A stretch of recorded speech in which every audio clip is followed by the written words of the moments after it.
everybody, and welcome back to Red Devils. Not Red Devils. That's my channel. Welcome back to All United. Today I'm with Marcel and Freddie. We're talking about the Everton preview. So yeah, do you guys just want to welcome yourselves to the channel? Yes. Thank you. Hi Freddie, hi Dan. I hope you're both well. Yeah, looking forward to talking today about obviously the Everton game and hopefully we'll be able to cover a little bit about the previous game as well. Yeah, thank you. Thanks for having me. It's been a while since I've been on the channel, so yeah, really looking forward to discussing the game and interacting with some of the guys in the comments. Yeah, good to see you all, guys. Sorry for being late. Hey, man. Unfortunately, I wasn't sent the link by the gaffer, but anyways, I'm here now, so I'm excited to talk about the game. All right, no worries. So yeah, let's just get into the first topic. So let's just start off with what did we actually learn from last night's game against Omonia? So do you think, Marcel, was it a game that did United make it a lot harder than what it actually should have been? 100%, Dan. I think we made a meal of something that we should have really just been clinical and executed. But we created a lot of chances. If there's a positive from that game, we created a lot more than usual. I think considering the opponent, we should have been created more than usual. But it's a good opportunity for us finally to see, us go against a low block. I think for a lot of time we've been playing the counter-attacking football. We've been lower down the pitch, and for spells in that game we were on the halfway line. It was good to see at times, but again, we're just not clinical in front of goal. We're not scoring a lot of goals. 2 goals conceded in transition, defensive transition. That's a headache. We conceded that against City as well. So we're in a peculiar position, and it kind of shows us that away from home right now in hostile environments like City, away from home in Cyprus today, and we're going to be away again against Everton. We just have to be careful about the kind of goals we're conceding, the mistakes that we're making as well. So we made a big issue of it, Dan, and hopefully, the big positive sign was Tony Marshall. He's scoring again, and Rashford coming in and making a big impact, looking like number 39 Rashford, looking like number 19 Rashford. So happy to see that, and hopefully that means that goals will be scored against Everton at least. Yeah, that's a very good point. When you're talking about Rashford, do you personally think that he's a centre forward, the way Ten Hag been playing him, and then he comes out onto the left-hand side, or do you think that he's more of a super sub, or do you think he should be a starting winger? What's your thoughts on that? Right now, definitely not a super sub, Dan. I think he needs to play. He's the only player in our side right now that's given us line-breaking runs in the forward line. And then when he has the ball, naturally, I'm expecting him to give us direct play. I think Sancho's not doing that now, and I think Sancho's game involves a lot of wrong footing, waiting for the defender to make a mistake for him to then, take advantage of that. And then for Anthony, I believe he's got pace, but he's not being, very direct. We're thinking about players like Saint Maximin, or just even Man United players, Valencia, Ryan Giggs, Nani. These players tap it sometimes in front of the defender and chase onto it. I don't see that much of that from Anthony at the moment. Plus, he's bedding into the squad. So Rashford has to start. I think, he does not look like a bench player right now. Ten Hag, I think that's his guy. There was a very good presser during the pre-season, and they were both talking and speaking well about, the proliferation of the squad and where we want to go, the direction that we want to go in. So I think Rashford has to start, and he's scoring, man. You saw the goal. It was a fantastic goal. Yeah. Did you? Personally, I think when it comes to Rashford, that he's a very one-trick pony, where he gets in behind, he makes them runs towards the defence, and if he one-on-one, he's very clinical. But when it comes to actually trying to skill out players anymore, I think he's quite found out. And Paul Scholes said the same about Anthony. He said, I've got the quote here, said he seems a bit of a one-trick pony. He's always cutting inside or either passing back to the fullback or having a shot. So that's what Paul Scholes said about Anthony. So with Rashford, I think as well, he's a very one-trick pony as well, but just in a different kind. I agree with you a little bit there, Dan. But Paul Scholes also said, if anyone's watched the interview, have a look at it. It's really good with Gary Neville on the debate. It's a Sky Sports interview. Paul Scholes also mentioned that this style of football is not the Manchester United way. So I feel like he's a little bit outdated in his opinion or his thought process, how he's thinking about the team. I think Rashford can be molded into a player, still hasn't hit his prime yet. So it's still a young player. We have to put that context in there. So yes, he does. Yes, he's obsessed with breaking lines and running on behind players, and that's mainly how he wants to play. But when you throw Tony Marshall in there, that encourages other players to link up. You saw the goal. It was a good link-up play there. So I don't know. I don't think he offers a dilemma because there's so many players that have that one-trick pony about them. He's the only player that wants to run on beyond players. So I think he's a necessary evil in the squad in a sense. Yeah, Freddie, coming to you now. What are your thoughts on the likes of Rashford and Antony being one-trick ponies? Do you think it's just a myth, or do you think they're actually one-trick ponies and they can be found out very easy? That's why they are very hit or miss in certain games. I think we've not seen enough of Antony yet, so time will tell on that front. I do agree with Scholesy with regards to him not using his right foot enough. He is cutting in a lot, and it can be quite obvious for to defend against. But he's been really successful in what he's doing so far. I mean, he's got a goal against Arsenal and a goal against City, the two top teams in the league. So he's still becoming accustomed to the team, accustomed to the league. So yeah, with Antony, I think you've just got to give it time. Hopefully, he'll develop as a player. He's still quite young, so the one day winger needs to be able to bamboozle defenders, go down the right, go down the left, twist and turn. But at the moment, I think he's had a cracking start to his United career. With Rashford, I mean, I wouldn't say Rashford's a one-trick pony at all. I think he can do anything really. The thing with Rashford is just consistency. I mean, I think is he 5 goals and 3 assists this season in 8 games? You can't really argue with the start he's had.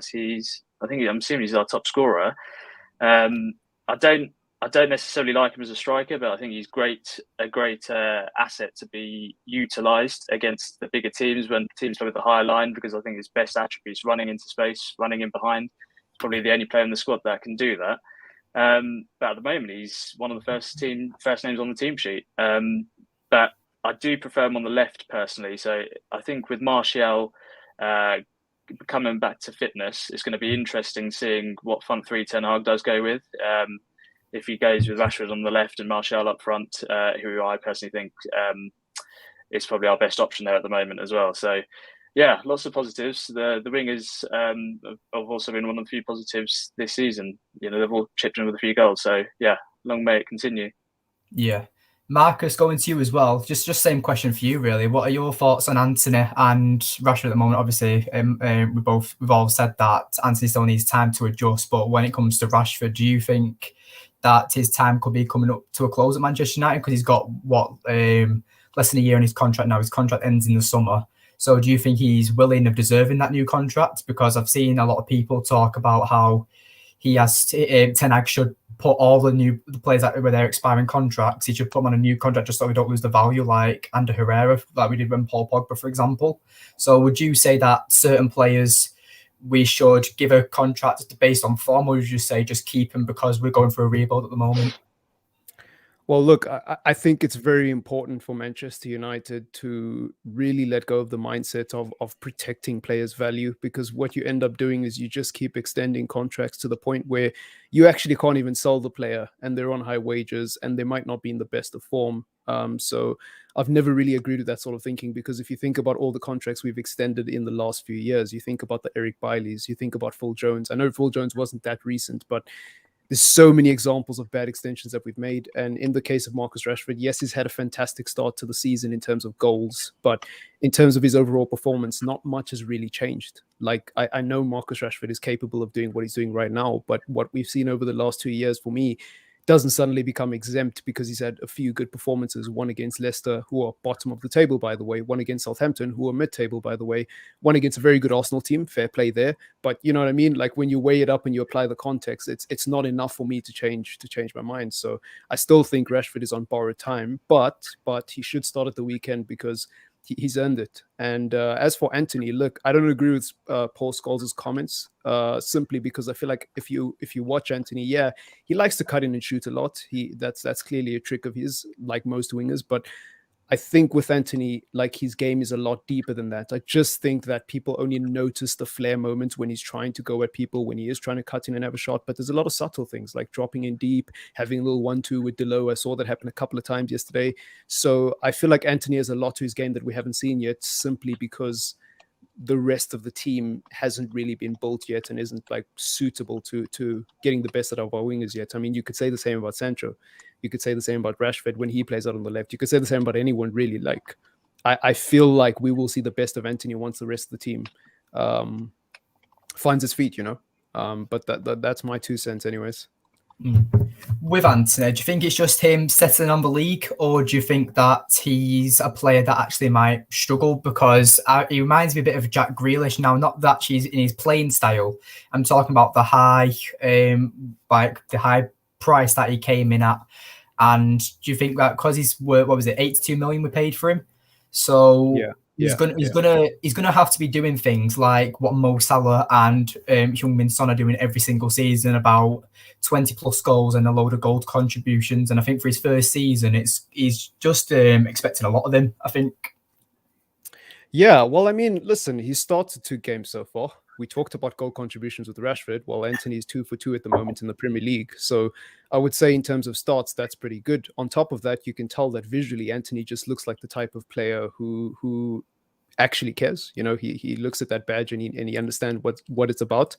And I really love that about Antony. So listen, the price tag is going to be the price tag. I think rivals are going to try to use it to spin a narrative with Antony. But as far as Manchester United fans are concerned, I haven't seen a single Manchester United fan say that Antony has been underwhelming. I think most people, if anything, are kind of just complimenting him, saying he's a breath of fresh air, at least from what I've seen. Maybe I'm wrong, but that's what I've seen so far. And listen, man, this guy is coming into a team that really has no stability, really has no consistency. Yes, we went on a 4-game winning streak, but we all know we're a huge work in progress. So the fact that he's come in and hit the ground running and contributed to us getting 3 points in quite some key games is a pretty huge deal for me. I feel like he's already doing his part. Yeah, 2 games in the Premier League is not enough to judge a signing, obviously, but so far, I think he's been good, man. So I've got no issues with Antony, and I don't think the price tag is gonna weigh him down. I think he's the type of player who looks at that challenge, who looks at that price tag and says, yeah, I'm worth every penny, if not more. You know what I mean?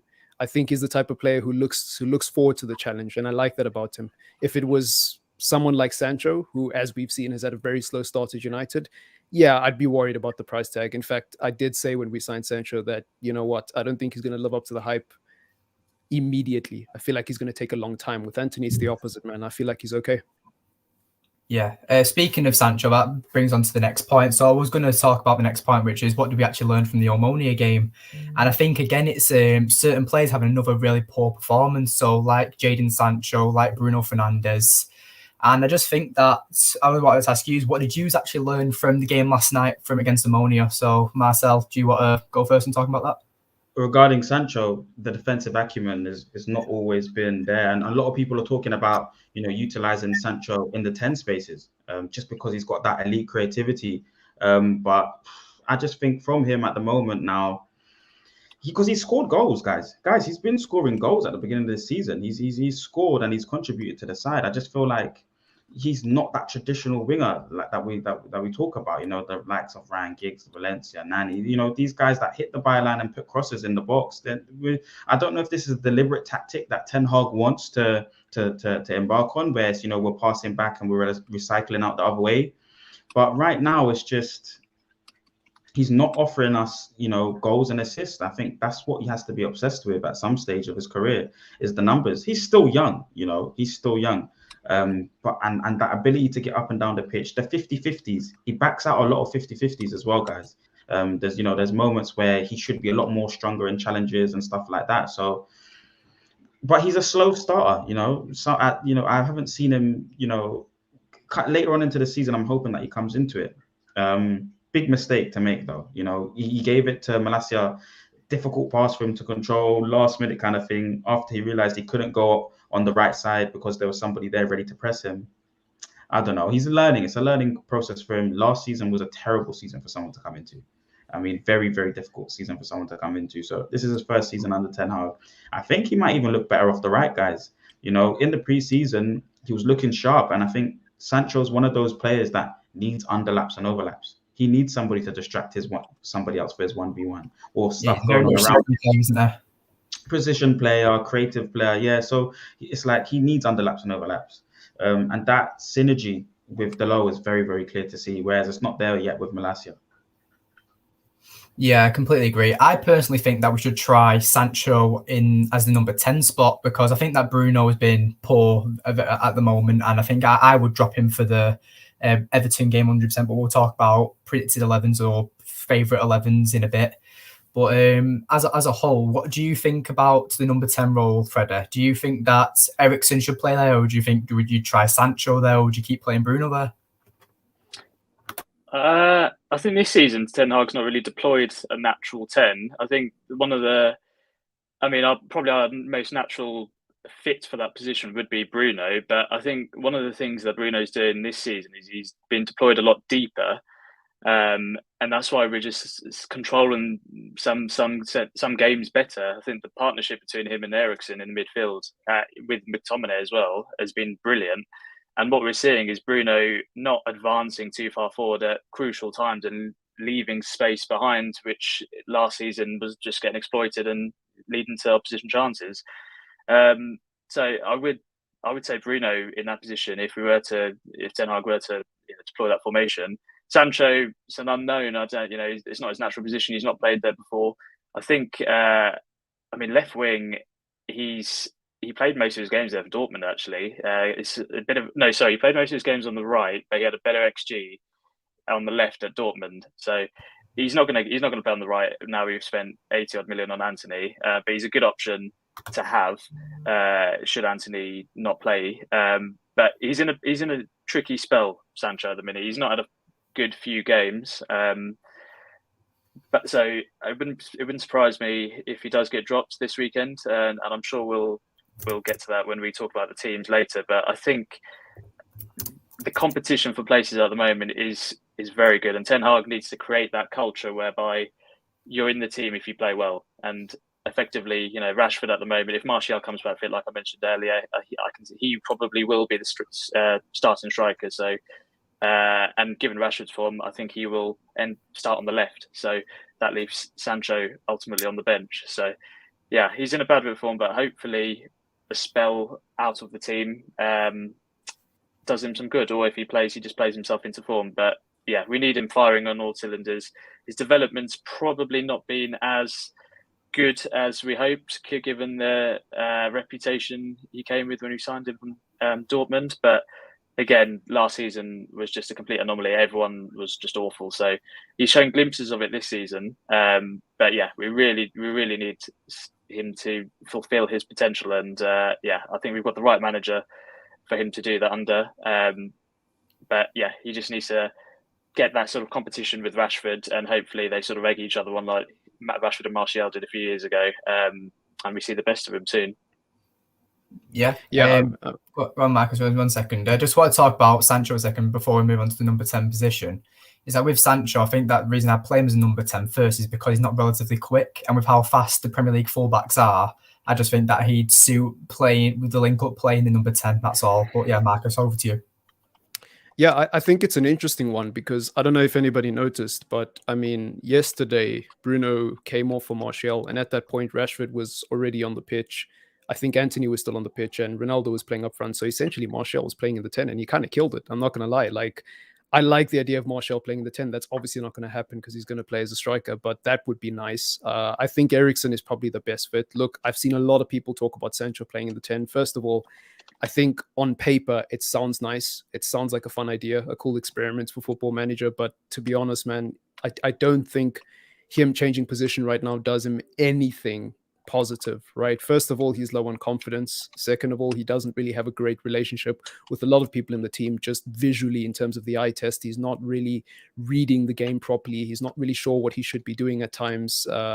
He's lacking in confidence. He's not attacking players. So for me, putting him in the 10 and shifting him from what he's been trying to learn over the last few, however long he's been here, is not the answer. So I don't know if the experiment for Sancho right now is worth trying. I don't think it's the appropriate time right now. I think I would go with Eriksen. I think you play Eriksen, you play Fred, you play Casemiro, maybe even keep McTominay in the team. So play Casemiro, McTominay, and Eriksen, but get Bruno out the team and then, keep Sancho on the left or put him on the bench. That's my 2 cents.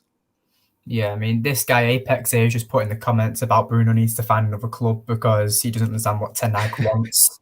It's I wouldn't say that. I think that Bruno is just as like Sancho is in very poor form at the moment, and I wouldn't say Bruno needs to find another club because I think that during this rebuild we can't be getting rid of main players. We need to be focusing getting rid of deadwood. I'd say at first, so like your Tuanzebe, your Brandon Williams, maybe Aaron Wan-Bissaka, players like that. So yeah.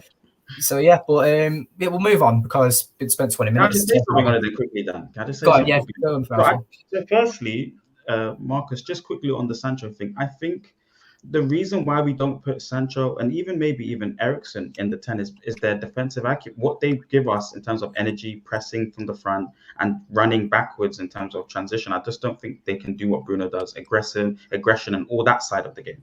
Yeah, And that's true. Sancho, Rashford, Martial, Anthony, and Sancho is a very, very killer front four. So I think it does look good, and I think he can. And a lot of his goals that he scored for us has been from central areas. We think about the Leicester game and coming off the left side into the central round the keeper goal.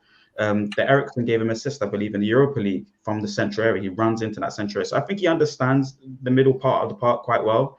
I believe he used to be a number 10 as well at Watford at youth level. So I think he understands the role. I think he'll be good for the role. In terms of Bruno, guys, Bruno Fernandes is the number 1 first player on the team sheet at number 10. He's got to be the guy, guys. Especially the synergy that he has with Martial. Martial likes to drop deep into pockets, and Bruno likes to run on behind players. I don't think he's played poor though, Dan. I disagree with what you said. I don't think of late the last 4 games. Once he's come into that captain role, the last 4 games, no one's played outstandingly, but Bruno's been a leader. I think he never was a big game player before. He was never a big game player. He used to crumble at big games beyond this point. But against Arsenal and Liverpool, he's coming to his own. Against Southampton, it was his goal that was pivotal for us. Leicester, everyone played poorly. But, it's only been, we were never going to play outstanding football against City. It had to be a Jose Mourinho, an Ole playbook. Yeah, that's what it had to be if he was going to get a positive result out of that. But I think Bruno's been playing well, and he's captain material. He's the one player in the side that looks like he gets along with everybody within the squad. So I'm happy that he's the number 10 right now. Whether, once Ten Hag era evolves and once the Ten Hag tenure evolves, whether we see him still at a 10 is another thing. We've seen a lot of times Bruno be moved out into the right for cameos for 20 minutes towards the end of the games, and that might be a feature of his game. But I think he's a fantastic player, and he'll continue to contribute for us this season. Yeah, I mean, with you talking about Bruno being a leader there, I think that as this guy Felix has just said about how he's been terrible, but he's the only one that presses really, which I kind of agree with, because I think that Bruno, like, obviously we know Bruno, he's our little moaner and stuff like that. We know what Bruno's like, but it's like for me, when I watched the press conference before Omonia, and he talked about how we don't need to compare ourselves to any other team, we just need to focus on ourselves. That really frustrated me, because with Bruno, he's there pretty much saying that you're pretty much as good as you're pretty much as good as your best player at United and as worse as your worst player at Man United. You're not comparing yourselves to like the Bayern Munichs, your Real Madrid, your Man Cities and stuff. And I think that United should be comparing themselves to the bigger clubs because you want to be at that level. But that's just my opinion. I don't know if you guys agree or disagree. I disagree. Because and simply and only the reason why, Dan, is because we're so early in. We can't play Ten Hag football right now, so we have to focus on establishing a style of football properly first, and then comparing yourself to the competition. We don't even know how to play Ten Hag ball right now. We have a goalkeeper that's hindering us playing Ten Hag ball, and we have players that are not comfortable, confident, killer instinct. They don't have that because of the poor last season. So and there's just so many problems that we have to fix in-house first before we can express ourselves against opponents. So right now, charity starts at home. Focus on yourself first, and then mark yourself up to the competition. Yes, we still have to have targets, and I think that's the balancing act that Ten Hag has right now in terms of balancing squad, pushing them towards getting top 4 and fighting on all other fronts. But he's 100% right. Bruno's I love the way he's speaking in presses right now, because a lot of things he's saying is the attitude and the mentality that the rest of the players need to have if they're ready to go onto a stage where we can fight against, the best of the best. Yeah, Can I just say on that as well? Yeah, Actually, sorry, just jump in lastly on the Bruno discussion. Yeah, it's so easy to criticise some of these attacking midfielders sometimes, but sometimes you've got to look at who's in front of them. You know, if the attackers aren't making the runs, ultimately Bruno's there to do a job to feed runners off the ball. If they're not making the runs, they're equally at fault, and Bruno just gets the stick because he's given a ball away. I mean, I think it was against Arsenal, the ball he played for Rashford for one of his goals.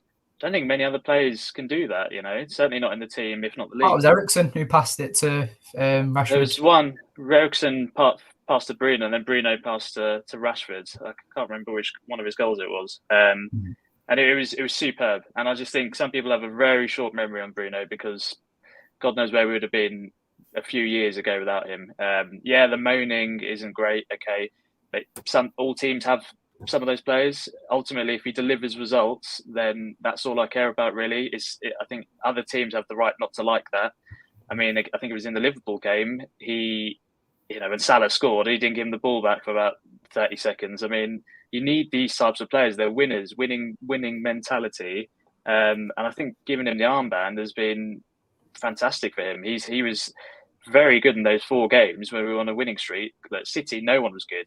You can't just. There's no point picking out individual players. In fact, we shouldn't be picking out any players. Okay, yeah, we can critique them, but if they're not playing well, but I don't know why. Half our fan base just keeps scapegoating certain players for no reason. So we just need to get behind the players. Hopefully, they can all sort of perform week in, week out, and yeah, we can get back to winning ways. Yeah, I mean, like what Marcel and you have both said about how you don't want to how the players shouldn't compare themselves to other big clubs. Like for me, it frustrates me because I just want to try and understand from my point of view that I think that you should want to be the best, and United are currently nowhere near the best. Now I know we're going through a rebuild and know we're struggling to play Ten Hag football, but surely they must look at them players like the Kevin De Bruyne's, the Modric, like Vinicius Junior for Rashford and stuff. Like they should want to compare themselves and be like, I want to be at that level, but maybe you don't think that. It's so easy to just compare, life players. I mean, ultimately, as a squad, as a club, we're not at those levels at the moment for various reasons, which, there's a consensus among the fan base. Until we address that, we get the best people in all positions, we spend the money in the right way, and we start spending, instead of drip feeding certain positions whereby, it takes us 2 years to sign Sancho, but by that time the defence crumbles. We just need, as a club, to change it. I don't even know what to say. I mean, get the right people, the best footballing people to come in. I mean, if we had like the people who are running Real Madrid and we managed to get Tchouaméni and Camavinga, then I'm sure Bruno would flourish. Like he'd be a world-class player with those players around him. So you can't just pick one player out, in a totally different environment to another player in a different league as well. I think the league is a big point in that. This league is completely different to Spain, completely different to Italy. It's just so difficult to compare. So look, we're in transition. I know some fans don't like to hear that, but I think this season genuinely we are. And yeah, we just have to. Yeah, thank you. We just have to go with the flow, hope for the best. And I think players like Bruno, we could do a lot worse. We have done a lot worse in recent years. So, yeah, just get behind them, support them, and just trust the club. I mean, we had a good window this window. If we can, this is the first window I remember in a very long time whereby most of the signings have been hits. If we can follow that up next summer, we could be in a completely different position, like Arsenal, for example.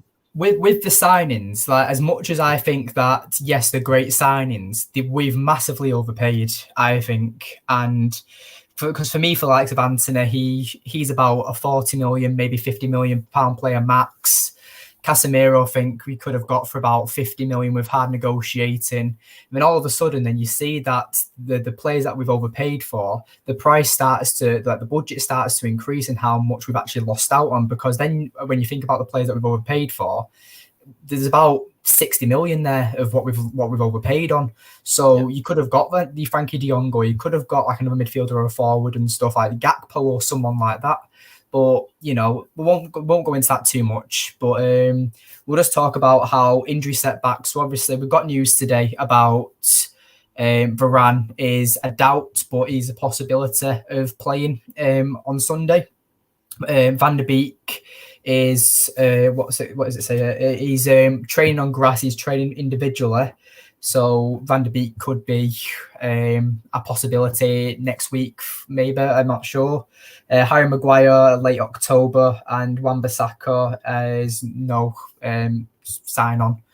So, do you think Varane will play on? Marcus, I'll let you jump in. Do you think that Varane will play on Sunday, or do you think that we'll miss him if he doesn't play? No, I think he's got to play. I think he'll try rush himself back for the game because he's very vital to this back line. And this is the thing, like as good as our signings have been and as much as they've hit the ground running, which is very rare, I think this past week has put things into perspective for many United fans, because I had been saying throughout the entire period where we went 4 games unbeaten that we're one injury away from really having a difficult, period.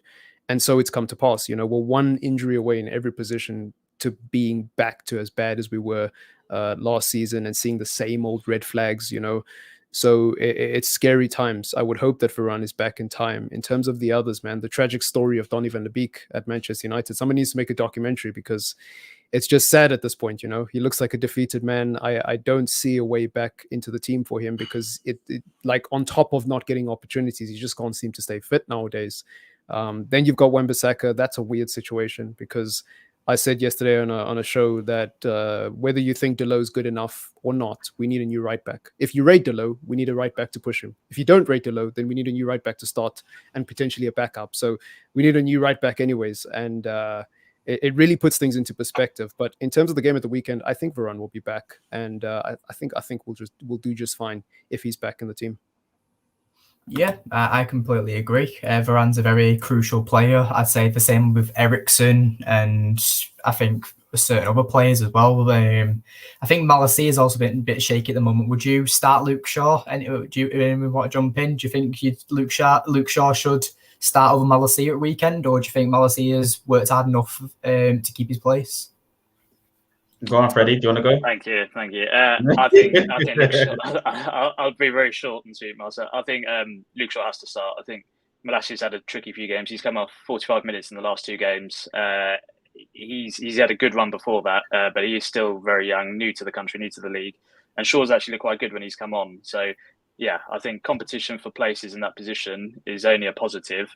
But yeah, I'll definitely give Luke Shaw the start. I think he was good for England as well, so hopefully he can get a bit of momentum under his belt, and yeah, maybe a short spell out will do good for Malacia as well.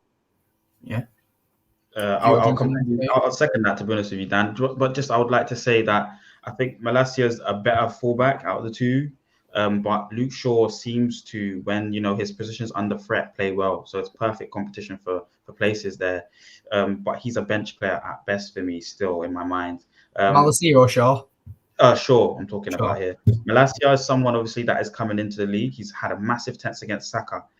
Kind of passed, 50-50, maybe just above. Passed against Mo Salah and against Foden was completely lost. So he's had a good, bad, and ugly. He's learning throughout the 38 games of the season, and we'll see him grow in confidence with this team.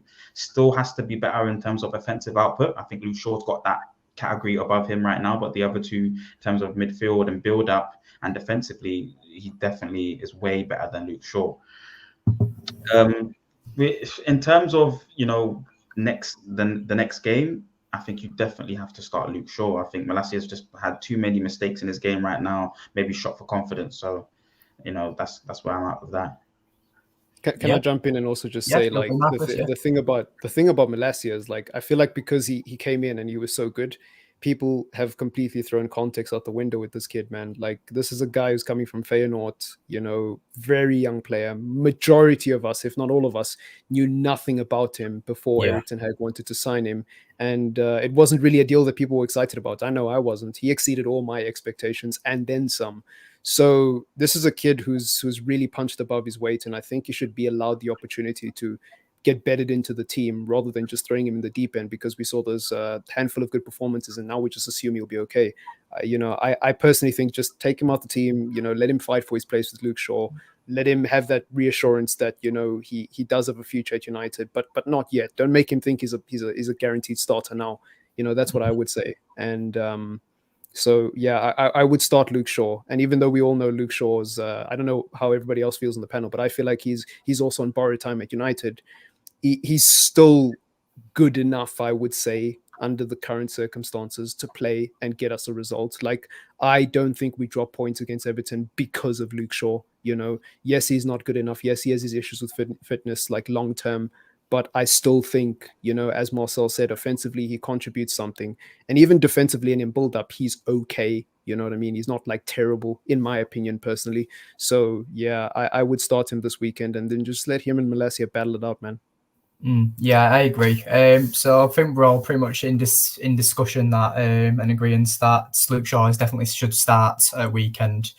Another player that I personally think should start is 100% is Casemiro. I think that he's a player that has to start. I think that even though United struggled last night against Omonia, I do think that he did something that wasn't very much stand out, but you could tell that his presence was known.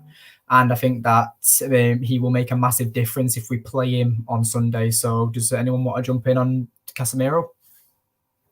I would just like to say who is it at the expense of, because we was talking about Varane previously. And by the way, I don't think Varane starts, guys. I think it's Lindelof that starts. But I think it has to be at the expense of Eriksen, if I'm honest with you. Defensively, Eriksen doesn't contribute enough for us physically, or he's not dynamic enough for us. He doesn't. Yeah, he's just not good enough for us defensively.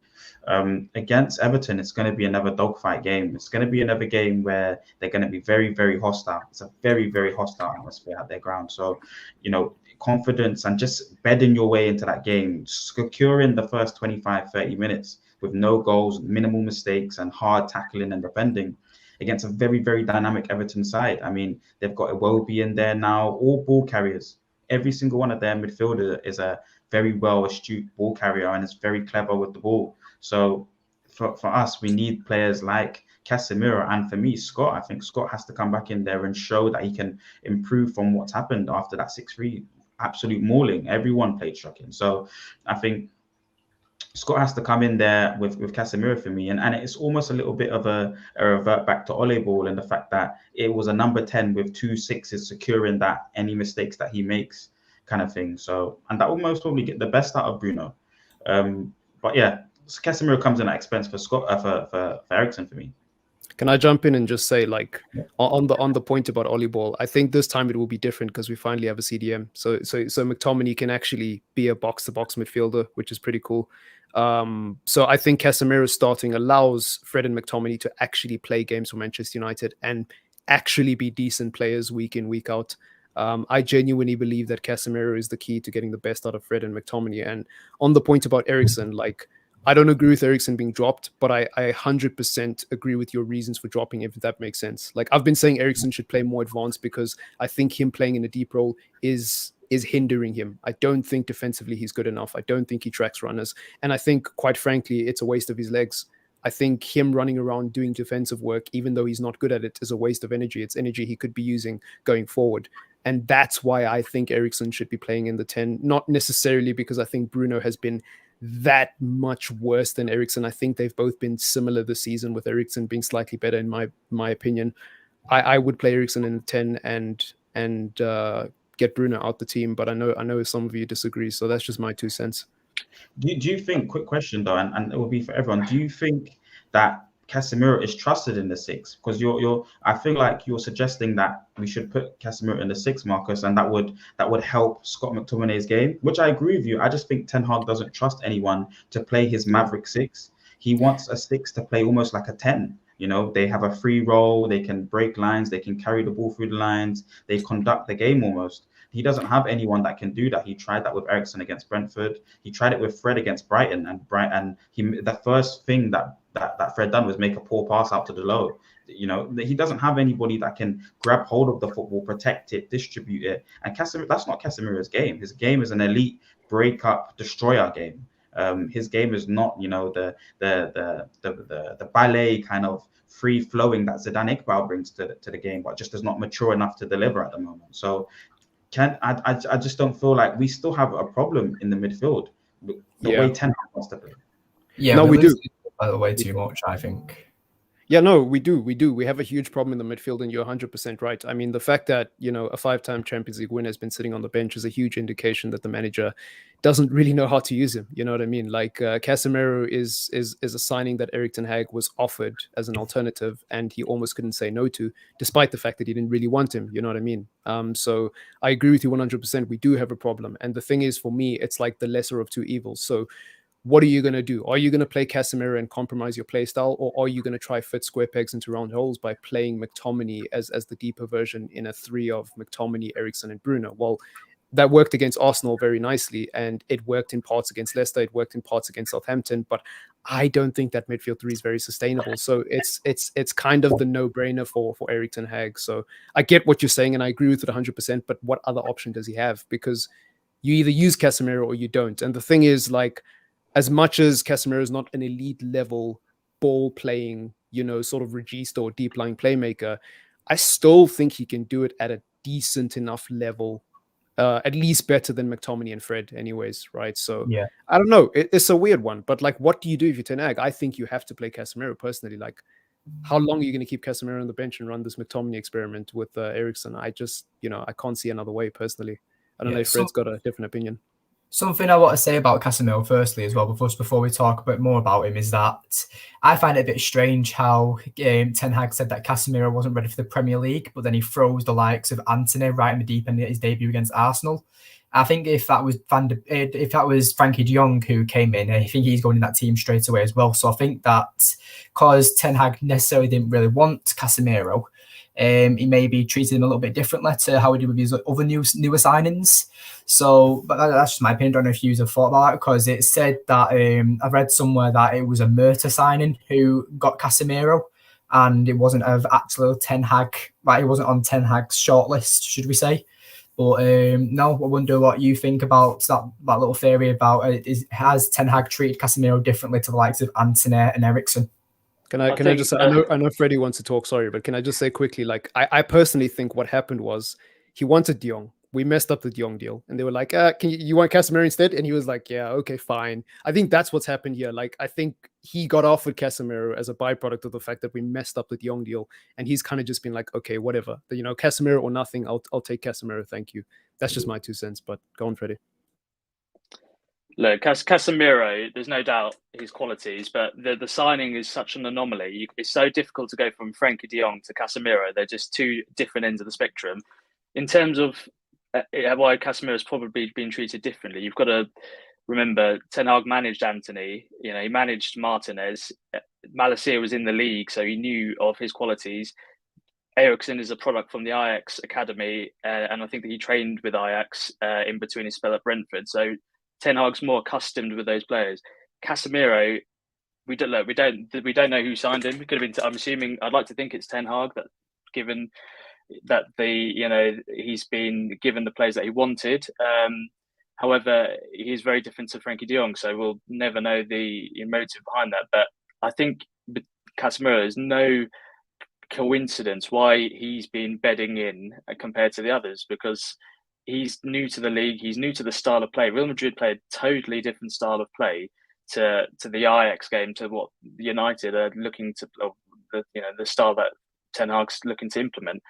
So for me, I think that coupled with McTominay's form, you've got to remember, he's been one of our better players to the start of the season. It's unfortunate that it's delayed Casemiro's integration into the team. There's no doubt he's going to be a first team player eventually, but equally, when he has played, he's not looked that great, in all honesty. He wasn't great yesterday. He wasn't great in the spells he's been coming on in the last 15-20 minutes. So look, whether you play him tomorrow, I personally would. Do I think he is going to? No. That you've got to remember that with our midfield, sometimes it's who you're playing. Like Everton, I think they've only conceded 7 goals this season. So that's the least in the league. Their problem is scoring. That's very hard to break down. So if you do go for a Casemiro in midfield, maybe that does then give you the opportunity to utilise Eriksen and Bruno, 2 creative players, and you just let Casemiro focus on that defending, which is no doubt better than McTominay. And that's sort of similar to like the Real Madrid mould, like Marcel mentioned. He had Cruz and Modric. He was just a destroyer, very good at cutting the passing lines. As soon as you got the ball, pass to a ball player, let them feed the attackers. So I think it's a bit of who you're playing as well. I think in the bigger games, and I was a bit disappointed against City, we didn't see McTominay and Casemiro, and then drop either one of Bruno or Eriksen. Eriksen, for me, I think he's been one of, if not our best player this season. So I don't think you can drop him. City, he didn't track Foden. He's not great defensively. He's not in the team to be a defensive midfielder. So you've got to cater on who you're playing. Sometimes you do have to have horses for the right courses, effectively. So I would personally start him tomorrow, but I wouldn't be surprised again if McTominay does start. You're on mute, Dan. On mute, mate. Yeah, can you hear me? So do you want to talk about starting 11s now, or do you want to talk about will it be a difficult game first? Because I just think that you can implement each subjects with each other. So do you want to talk about starting 11s first, or do you want to do about what we actually think will be facing a likes of Everton? Do you think we're facing a strong Everton, a defensive Everton? Just a question for you guys. Also, you can take it if you want. I'll wait. I don't mind. Whoever, Dan. We'll do starting 11s then. We'll do starting 11s. Okay, let's start with starting 11s. We'll start on with defence. So we'll start with the goalkeeper. Do you think David De Gea deserves to start? Because I think he's been very shaky the last few games. I think that two of the goals last night could have been saved, in my opinion, and I think he could have saved at least 2 against City. I think he's. Do you think Dubravka deserves a shot? Because I really don't know why we've signed him if he's not playing in Europa League and stuff. But what would your goalkeeper option be? Yeah, I mean, I think De Gea is 100% going to start tomorrow, but I'm perplexed as to why we signed Dubravka. Like, especially because it's a loan deal. If we signed him on a permanent deal, okay, whatever, cool, we need a backup keeper. But a loan deal, and we're not going to use him in the period that he's on loan here. Like, I was genuinely bemused as to why he didn't play yesterday. And honestly, looking at Dubravka, yeah, he's not like a ball-playing keeper. He's not a sweeper keeper. But in comparison to De Gea, like, his ball-playing stats were better the last time he played regularly for Newcastle. So I genuinely don't get it. I don't know why he didn't play yesterday. But in terms of against Everton, yeah, it's got to be De Gea for me. I think he's been injured for a while, Dubravka. So I think yesterday he was sort of just come back from injury. So yeah, I wouldn't be surprised if we play him in Europa going forward. I think it's just a bit of backup, isn't it? If De Gea gets injured, that's the only reason we've signed him. That's why we've loaned him. I don't know. I think it's an option to buy, not an obligation, but I might be wrong. But I think De Gea's going to start every league game unless he gets injured. There's no doubt about that. Unless he just goes on a huge clanging streak, which is unlikely, hopefully. But I do think this is De Gea's last season. There's probably not a conversation for this stream, but yeah, I think that's a whole stream itself, isn't it? It's a whole stream in itself, exactly. Yeah, so yeah, De Gea's going to start, no doubt about that. Myself, do you think De Gea should start, or would you say Dubravka? I feel like I'm quite well known for my agenda against this poor man. I've not heard it, so in case anyone else is new in the chat, then I feel like he needs to be immediately. But I do agree. Like, I agree with Marcus. Like, what was the point of us signing Dubravka if he wasn't to come in immediately, or to at least, from the moment we could see that we can't play Ten Hag ball because our goalkeeper can't play up the halfway, can't play higher up the pitch. He's not part of the build-up. We should just at least see if Dubravka could do it. But it does look like, I agree with Freddie. It does look like we're going to have him for the rest of the season, De Gea. He's been somewhat of a legend for a lot of our fans, not myself, but for a lot of the fans in the club. He's been a fantastic servant. So I appreciate his services, and I'm expecting to see him for the rest of the season. I just hope that he leaves come the end of this season. because we're not going to be able to progress as a side at all with him in goal. So, but he will start against Everton. It might be a backs against the wall performance from us in terms of playing the low block again, because the way that they're going to come at us might be, you know, us being pressured at moments. So we're going to need his saving ability if he's able to play well on Sunday. Yeah, so pretty much we're all in agreement that De Gea is starting then, even though some of us would rather Dubravka because we don't know why we've signed him. But we'll go into defence. So for me personally, I'd go for what played last night. I'd go for Dalot, Lindelof, Martinez, and Shaw. I know Mousy started in it, but no, I'd go for Shaw. I wouldn't rush Varane back, because I remember last season under Ole. What happened? Varane was brought back early, and sorry, the dog's just barking. But no, with Varane, he got injured in France because Ole brought him back a bit too soon, and then he was out for about 6 to 8 weeks. So with Varane being an injury-prone type player, I personally won't rush him back. I think that Lindelof can do a good enough shift to actually help out the back four, but that's my back four anyway. Yeah, I think for me, I don't know if Varane will actually be cleared in time, but I would try get him back for this game. I hear what you're saying about rushing him back and all that, and look, probably should try to preserve him, but we desperately need Varane in that team. You know, we can't be dealing with Maguire or Lindelof at this point in time for me personally. So I would go Shaw at the back. I would go Martinez, obviously, because he's been solid. I'd play Varane if he's fit, and then obviously Dalot. And just quickly on Martinez, by the way, because we haven't really spoken about him. I've been really impressed with him this season because 100%. I feel like listen, I feel like his mentality is a breath of fresh air in that defense. I feel like we finally have a defender who just oozes confidence and oozes aggression and is the complete opposite of everyone else. Like, you know, you think of Maguire and Lindelof and they're very timid, they're very shy. Even Rafael Varane to a certain extent, just his demeanor and general mood seems very reserved, and it's nice to have somebody who has a bit of bite and has a bit of a personality at the back. But anyways, that's my back four. Dalot, I think it's going to be Dalot, Lindelof, Varane, Shaw. I disagree with you, Marcus, on the Varane point. I think you've just got to wrap him in cotton wool at this point, just given how many games there are in October. We've seen it many times before when you do rush players back and then they're out for twice as long. I agree, Varane, Martinez is our best pairing, certainly this season. But I think you've got to look at longevity and the games to come. And actually, given the opposition, that Everton away has always been a difficult game, a very difficult game for United as well in the past. However, they are struggling in the attacking areas this season. So possibly if there is a game to, be a bit more risk averse and go with Lindelof and not rush Varane back, this could be the one. However, there is a possibility that Calvert-Lewin is touch and go.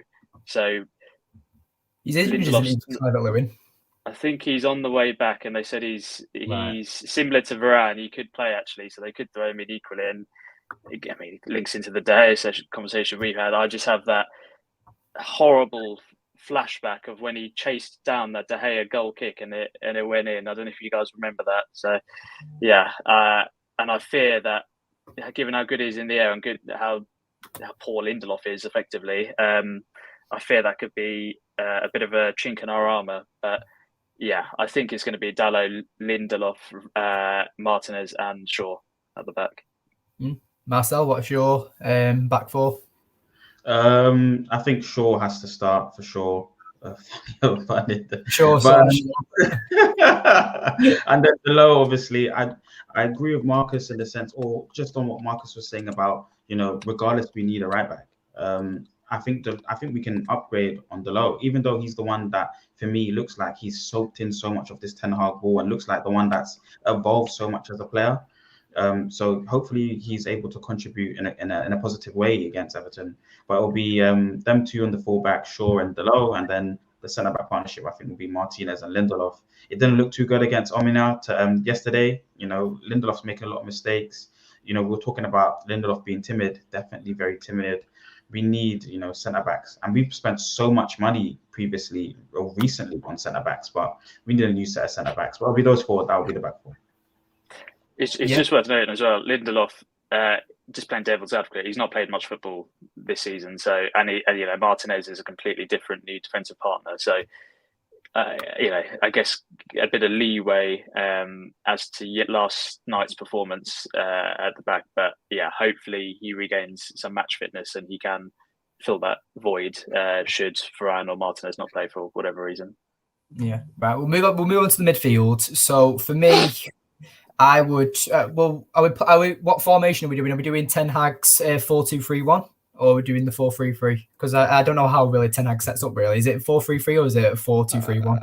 I would say it's a 4-3-3 simply because, as Freddie pointed out earlier, we don't really play with a natural 10. We kind of play with someone sitting and two kind of box to box, and one being slightly more advanced. So yeah, I'd say 4-3-3. Yeah. So like I was saying, I'd personally go for a 4-3-3 with the Casemiro as the number 6. I'd say McTominay as the ball-winning midfielder, and I'd play Eriksen as the number 10 attacking role. But again, what would your midfield be, everyone? Yeah, for me, against Everton, even though I said I would start Casemiro and drop Bruno and play McTominay earlier, I think simply because Everton, even though they will be difficult to break down, I expect us to have a good game against them simply because they've struggled to score goals, they've struggled to win, they've struggled to create chances recently. I feel like we need to hold majority of the ball. And for that reason, ironically, I would still keep Bruno and Eriksen in the team and play Casemiro. I would try that midfield. And it might be a complete disaster. It might be a complete calamity. But I think I'm willing to take a gamble on it and then, see what happens. Yeah. Freddie or Marcel, do you want to jump on in your midfield? I'd go Casemiro, Eriksen, Bruno. I think you've got to go a mix, good balance of creative, and hopefully this could be the game where Casemiro, makes his sort of kicks his United career off.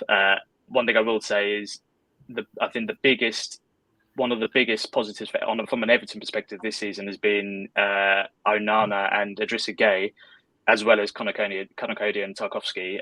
They're very, very defensively sound. But Onana and Idrissa Gueye in midfield, they're very tight. They do cut the passing lanes. They're very energetic. So if we do just go for Casemiro, it is going to be a very difficult game, or for whoever plays in that position, McTominay or Casemiro. I think he's going to start McTominay, Eriksen, Bruno. So the midfield he's probably played the most this season. And equally, like I said earlier, if Calvert-Lewin does play, that could be another reason why to go for McTominay, get that height, to get that physicality. Casemiro is very physical, but McTominay, he's got the height advantage when it comes to set pieces. But it could be a good opportunity to play the two attacking midfielders, Bruno and Eriksen, together. So I think I would go Casemiro, Eriksen, McTominay, but I think he's going to go McTominay, Bruno, Eriksen. Yeah. Something tells me, Everton are really going to come at us, and that means you've got to have a secure midfield. And for me, that means Casemiro, Scott McTominay, and Bruno. You just need that pace and that dynamic. They're very much, they've got legs, and for me, Eriksen at the moment doesn't have legs. It's going to be a very, very scrappy game. I can remember the 1-1 very, very clear in my mind from last season. It was just a very much scrappy game, and those are the kind of fixtures that Scott McTominay does well in, against Leeds, against Brentford, and against Everton. Those are the kind of the games where you need someone to fight, dominate that midfield. I think putting Casemiro in there, even if it's Fred, one of those three, I think the creative side of the game needs to maybe take a little bit of a back step. We're going to trust and rely on that front three that have been scoring goals. Hopefully Martial starts. Rashford, who's also been scoring goals, and Anthony has been contributing in goals as well. So I think it's going to be Casemiro, Scott, and Bruno. Yeah. Just to add on this comment with Mark, how he says Fred equals sense. I don't think he really does, but I am interested to see that. I want to see the Casemiro and Fred partnership, because I know they can play quite well when they play for Brazil. I know that's international football and it's a different type of football, but would you guys like to see that partnership in the midfield? Yeah, why not? I might as well throw on a yellow jersey and some blue shorts, just to get them accustomed to playing together again. No, but jokes aside, I think it could work. It could work. There's enough yellow in the fans, Marcus, with the anti-Glazers. So yeah, that's a good point. Nah, what I would want to see though is Casemiro and Zidane Iqbal. I need somebody that's going to be able to coach Zidane into the game. And I think that's the partnership that I want to see. I don't think Fred and Casemiro is any good, in my opinion, at this stage. Well, I'm utterly confused now because Mark has clarified that he wasn't talking about Fred the Brazilian. Yeah, there's another Fred in the chat. I'll talk about Fred. So is it the Fred in the chat? Is it the Fred on the show? Is it the Fred the player? I'm confused. Is it Fred the red costume? Yeah. But no, so we'll move on to the attack.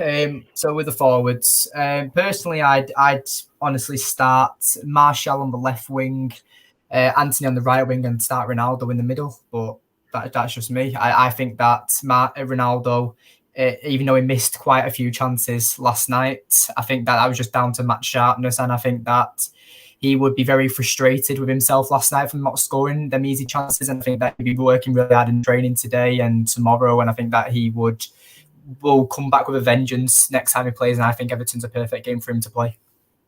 I slightly disagree. I would play Martial, Anthony, and Rashford simply because I think they're the informed players. And listen, with Ronaldo, it's a tough one. Because when you talk about Ronaldo, you tend to lose subscribers if you're negative about him, anyways. But I don't know. I don't know. I feel like he's past his best, and I don't know. Yesterday's performance plus his performances in the international break to me is an indication that he's very frustrated at the moment. And usually that's not a bad thing with Ronaldo because usually that's motivation for him to kick on. Usually you don't write off Ronaldo, but I feel like we're reaching the end. I feel like yesterday was a new low for him in terms of the chances that he missed. I mean, it looked like we were playing a testimonial and basically we were trying to make a legend get a good send-off. We were putting chance after chance on a plate and he just couldn't finish. So I wouldn't start Ronaldo. I would start Martial. I'd start Rashford. I'd start Anthony, and Sancho would be the sacrificial lamb, unfortunately. Yeah, it's hard to disagree with that. Rashford on the left, I think that's his best position. Martial through the middle. He's got a fantastic goal to minutes ratio this season. He's probably one of our most clinical players as well. And Anthony too. He's I think Marcus said earlier, a couple of goals in the last couple of games in the league. We need a set front three. I think that's a good balance as well. You've got pace on the wings. You've got, inside forwards effectively. I would like we said at the very beginning, it would be good to see Anthony utilise that right side a bit more, going down the channels. My only concern is that front three, the wide players don't track back, and that has been a huge problem with our defensive part of the game, certainly in the first two games and against Brentford and Brighton. But from an attacking perspective, that is our best front three at the moment. And regarding Ronaldo, he clearly wanted to leave the club in the summer. I don't think there's any coincidence that his form is as it is. He's 37, 38. He doesn't want to be at the club. The manager obviously doesn't see him to fit his system at all. So he is, I think, just going to be a Europa League player this season. And if anyone gets injured, then he'll step in and maybe come on the last 20 minutes of each game. But we can't rely on him. We should have signed a young, hungry centre forward this summer or in previous summers. But until we do, hopefully next summer, we've just got to hope Martial stays fit and, utilise Rashford in the bigger games, like I said earlier. Marcel, do you want to talk about your front three? Yeah, well, it picks itself. To be honest with you, it picks itself at the moment for a multitude of reasons. It's Anthony is Ten Hag signing. That's who he wanted. After Frankie De Jong, of course, but that was his guy. So he's going to play on the right and he's going to most probably, get the minutes on the right side. Martial, for the sake of Rashford, for the sake of Bruno, he matches everyone's style so well. Everybody wants to link up and everybody knows how to link up with Tony Martial at the moment. So he has to be the number 9. And Rashford right now is scoring a lot of his goals coming off being around, running through the left-hand side. So it's him on that left-hand side. He's got the best synergy and understanding with Luke Shaw as well. They've always had brilliant link-up. So, we're going to be playing Luke Shaw as well. That front three looks like a front three right now that want to score goals and want to add goals and assists to their season. So I would say the front three picks itself at the moment. Yeah, just to add on this comment about Mark here about Sancho needs to step up now. Do you think, because we're all in agreement that Sancho should be dropped, do you think that Sancho is the type of player to step up his game now he knows he's been dropped, or do you think he's a player that would just sit back and just be like, I'll just take my chances when I play? I mean, look, the thing is, you drop him for one game, he comes back in the next game. I don't think it's really a big deal. If you drop him for a handful of games, that's when I think you start to have a bit of an issue. Now, I don't know how Sancho will react to it because we haven't seen him get dropped from the team for a long period of time. But I don't know, man. His confidence looks very shaky at the moment, and I think that you just pull him out the team for one game and then bring him back in and see how to fit him in. That's what I would do, anyways. Anyone else about Sancho? Yeah, look, he's a great professional. He's a great player. There's no doubt about that. He's in a bad bit of form. He has had a good start to the season. There's no shame in dropping players and rotating. If you want to be the big and the best clubs, you need multiple players in each position. So ultimately, you are going to get dropped at some point. And given how many games there are in October, it'd be you have to rotate. You haven't got an option even on form aside. I think also one of Everton's better players this season has been Patterson, their right back. I think he's injured actually for this game. So you're looking at Seamus Coleman probably coming in. And I would probably think that I'd like to think Rashford could probably do a better job against him from a physical perspective than Sancho would. But yeah, look, Rashford's in a great bit of form. So Sancho's not getting dropped for any other reason than his peer is currently in better form than he is. And hopefully that spurs him on and allows him to pick up his game in future games as well. Yeah, no, 100% agree with that. To be honest with you, I don't have anything more to add. There. Sancho, just needs to improve his game really. But the other three right now are scoring goals. That's how you want things to be, by the way, guys. I mean, when I think back to Andy Cole, Dwight York, Ole Gunnar Solskjaer, and Teddy Sheringham. Those are all elite goal scorers and all players that can find the net, but it's competition for places at the end of the day. Yeah, exactly. I actually think as well Shaw plays better with Rashford left when they're both playing. So yeah, it'd be interesting to see that partnership tomorrow too. Just to talk about Shaw as well, is that my issue with him, even though I think that he should be starting over Malacia, I think that Shaw's issue that he's very good at going forward and doing the overlap and stuff with the likes of Rashford because they have a quite good partnership. But I think his pace has really declined over his injuries over the last few seasons. And I think that when he goes a bit too far forward, when he becomes even an inverted fullback or an overlapping fullback, I think that he struggles to get back way too much. And I think that's where Malacia has stood out a bit more than Shaw, because Malacia is pretty rapid and he can get back and forth. He is a modern day fullback. And I just think that Shaw will struggle with getting back, but that's just depends how we set up. Yeah, I think the thing is with Luke Shaw as well, it's also a mentality thing. Like whenever Luke Shaw gets a sense of security, his form seems to dwindle, and you just can't have that at Manchester United. Competition for places is good in the sense that it gets the best out of everyone, but you then need the people who get into the team and become first team players to settle and keep those spots. And I feel like the problem is with Shaw, we get a new left back. There's a nice little honeymoon period for a few months where he's good, and the other left back gets phased out of the team, gets sold, and then Shaw's back to being bad again. Then we sign a new left back, and then there's competition again, and the honeymoon phase starts all over again, and it's the same old cycle. I would love nothing more than to see Luke Shaw actually lock down the position for a season or two, but it just after 8 years at Manchester United, like that pipe dream died a long time ago. So for me, with Luke Shaw, yeah, he can start ahead of Malacia for now, but he's on borrowed time, man. He's on borrowed time. Just to add to that, one thing I will say is it's not all about pace, fullbacks. There's a lot more to the mental side again. But I think one of Luke Shaw's biggest weaknesses is his positioning and just general intelligence. Sometimes where to be on the pitch and when to be at that place at the right time. I think Mourinho said it. He was just screaming at Shaw every time he used to play on the touchline. He used to have to tell him to go forward. He used to tell him to go back, and that's half the problem with Shaw. He hasn't got that know-how, that in-game match intelligence to know when to push forward, know when to run back, know how far to go forward, etc. That's a real issue. I think that's a real issue because the problem is the standards are so high now. If you're out of position by a few meters, you'll get counted on and score against quality opposition. So we know we know there's a player in there. I mean, season before last, he was the best player in that position in the league. And for England, he seems to be a totally different player too. Is he the answer going forward under Ten Hag regime? No, I don't think so. But all we can hope for is just a solid performance. I think Malacia will be the starting left back at the majority of this season. But this is very much a bedding in season for him. So we will see a lot of Shaw. And let's just hope it's the Shaw of 2 years ago, not last year. Yeah, I agree.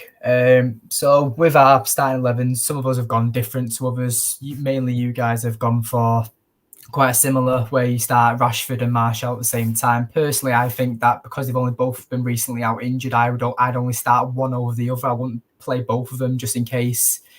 I don't know it. You bring one on with 30 minutes to go just for that freshness and just to get minutes in the legs. But obviously, you guys think that both should play. But yeah, apart from that, we'll just talk about the last topic is how do you think Ten Hag will set up? Do you think he'll be playing on the back foot or do you think he'll be playing Ten Hag ball? Or he's going to try and play high possession and high line and stuff? It's interesting with Everton because I watched them against Liverpool and I watched them a couple of times against lesser teams. And even though Liverpool aren't the benchmark this season, they've been way off the pace and surprisingly poor. I still think that Everton really struggle to get a hold of games.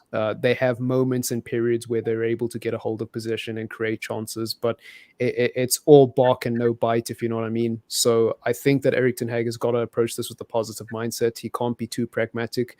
He's got to allow these players to express themselves, and it starts with the midfield for me. I think, yes, defensively, we need to be solid. Yes, we can't just take Everton for granted and say it's going to be an easy 3 points, but at the same time, we need to have a bit of confidence, I feel, going into this game. We can't have too much respect for Everton. And I think Ten Hag will try to go for it, especially on the back of what happened yesterday and against Manchester City. Like, we need a response. So I think this is the perfect game to do it. And listen, Everton, they've been unbeaten, I believe, in their last 6 games, if I'm not mistaken, in the Premier League. Yeah, that's right. So yeah, but a lot of them have been draws and a lot of them have been tight games and a lot of them have been performances that, you could argue either way whether Everton deserve to win those games or not. But the point is we should be beating them and we should be putting in a good performance. That's just me. Yeah, I think we should be on the front foot. Looking at Everton this season so far, they're very counter-attacking. I mentioned earlier that sort of square, if you would, of Tarkowski, Cody, Onana and Gay. They're very, very difficult to break down. And equally, they play counter-attacking football with Anthony Gordon and Demarai Gray, who are very, very fast players. And so they do play very direct. They're very hard to break down. I think we're probably going to see more of the ball. We're going to have greater possession. So we are going to be front foot. It's going to be a totally different game to the City game. Yeah, it's just going to be very, very interesting because notoriously we've been considered a counter-attacking team, but I would say we're probably going up against an even more counter-attacking team. So it's going to be interesting to see how Ten Hag adapts the style of play for the game. But I do think it's going to be a very, very tight game, maybe one goal in it. But I would tip us just to win marginally. I've personally... Oh, go on, Marcel, sorry. Go on. No, it's fine. It's quite interesting, your guys' points of view. I think it's going to be lots of goals in this game. It's 4-2 to United, but I just feel like it's going to be quite scrappy. I don't think we're going to have a domination of possession. I'm some reason I'm always looking back to the 1-1 against Everton last season and just how we're playing. Against Leicester was very scrappy. against Southampton, even more scrappy, and I think they were even maybe more dominant on the ball overall for me, Southampton. So I do feel like it's going to be an ebb and flow, tug of war kind of game. They will have their spells, and so will we. But we'll still have that print. We'll have Ten Hag principles, but it'll be quite pragmatic. Still kind of the Ole ball counter-attacking style. We're not ready for full Ten Hag ball, like we were saying before, Dan. I just don't think we're there yet. We're nowhere near there. So he has to be a little bit pragmatic. These players do crumble under pressure when their mentality is not there yet. So we still have to work on that. And because of that, we're trying to score goals like we did against Arsenal, like we did yesterday, where Ronaldo's given a shadow run for Rashford to have time and have shots on goals. All the goals that we scored against in the preseason were Ten Hag kind of goals, and they had lots of movement. Van de Beek was part of that as well, by the way, but lots of good movement everywhere. But so we'll have those kind of things happening in the final third and in the second third, but we still would want to protect our goal. I think if we concede goals early, and especially the first one, this team, their heads drop. So we have to be very mindful of that kind of thing. And because of that, it will be a lot of goals once we start scoring, and they're going to score as well, I think. We've conceded 8 goals in the last 2 away games. And with that being said, I think they will break through this defense. But I just think that front three, have been so elite right now in terms of scoring goals. So we'll score as well. Yeah, with City as well, we're conceding 6. Like, I think that City don't do that to many teams, as we can see, but they absolutely dominate them. And I think that it was just a bad day at the office for United. I think that when it comes to City, a lot of United fans' heads have dropped and started to doubt Ten Hag just because of that poor performance. And I think that we need to still remember that this is a rebuild. United, like you just said, Marcel, we won't be able to play Ten Hag ball like Arteta did when he first joined Arsenal. He was park the bus, very deep line, and just went on the counter attack. And I think Ten Hag right now is just trying to make use of his players the best he can, really. But I don't know if that's what you think, Dan. I know we'll see Ten Hag ball at some point, but how long will that be? I think I'd say at least this season and next season, 100%. And then maybe as he's going into his 3rd season, that's when we'll probably start to see a lot more of Ten Hag ball, as we call it. But that's just my opinion. Yeah, I think it's a weird time to be a Manchester United fan because on the one hand, there's been a few positives. I've seen a lot of people saying that we're a counter-attacking team and that nothing has changed since Oli. I completely disagree. Yes, we've played in transition, but every team plays in transition. Counter-attacking is just one phase of a football game that every team is susceptible to and every team, uses to try score against the other team. If you actually delve into our performances, our ball retention is slightly better just visually on the eye. I don't know what the stats look like. I feel like certain players have improved, like Scott McTominay. He's the biggest example. This is a player that many people, including myself, have written off, but Ten Hag has found a way to make him good enough to start ahead of a 5-time Champions League winner. So there you go. I mean, there's so many examples in the team in terms of individual performances and just in terms of how we play as a team. I mean, the fact that we're playing with inverted fullbacks, we never did that under Oli, as far as I'm aware. The fact that we're not playing with the central visible number 10 and we're playing with more 2 advanced box-to-box players. That's not something we did under Oli. Under Oli, we played with a double pivot and with Fred and McTominay being very defensive. So, I mean, I could go on and on about the things that have changed and evolved. So I think there's been a lot of positives. I just think that moving away from Erik ten Hag, it's been really disappointing, not just against Manchester City, but against Brentford 4-0, against Brighton, the 2-1 loss. It's been really disappointing to see some of these players who are getting yet another opportunity in a new era under a new manager just throw that opportunity in the bin. I think that's the real frustration for me personally as a United fan. And whilst I 100% am behind Erik ten Hag, I look at those players and I think to myself, man, we could have Pep Guardiola, we could have Jurgen Klopp, heck, bring Sir Alex back. I still think this team just isn't good enough. So that's the frustration for me anyways. Yeah, look, Ten Hag, he's not even managed 10 games at United, 10 professional games. It's managers can take 2-3 years until you actually see results on the pitch. Look at Arteta at Arsenal, prime example of that. They've gone, Jesus was effectively the missing piece of the jigsaw amongst with a few others, and now they're challenging or they're top of the league technically. It's been until he gets the players he wants in all positions, and naturally with time, on the training field, we're not going to see the end product of Ten Hag the way he wants to set up the team. So for anyone criticising him after this, the City game, City are ultimately the best team in the world at the moment. They've got probably the most informed player in the world at the moment, and they've probably got the two best players in the league in De Bruyne and Haaland at the moment. Anyone on their day can concede 6 to City. So it's a bit of an anomaly game in our season. So you can't judge Ten Hag on that. You've just got to judge him end of the season, end of season 1, end of season 2, if assuming he's still here, and then we go from there. But I think he is the right manager for Manchester United at the right time. There's no doubt about that. I think there's a strong consensus amongst the fan base that hasn't been the case in recent years, and it's shown. I mean, look, we beat Liverpool. I mean, I can't remember when was the last time we beat Liverpool before this season. We beat an Arsenal who were top of the league this season. The break of a month break in the league that we've just recently seen hindered our momentum, so we had to restart again. And a lot of the players didn't go on international leave. Your Sancho's, your Rashford, so they've got to regain their match fitness as well. That side, so there's a lot of variables to the equation. But to question Ten Hag this early, I'm afraid is ridiculous. Question him at the end of the season, but it's going to take 2-3 years, 3-4 transfer windows until we see what he actually wants, the vision, or his actual vision, and how he wants to see the team and the squad develop.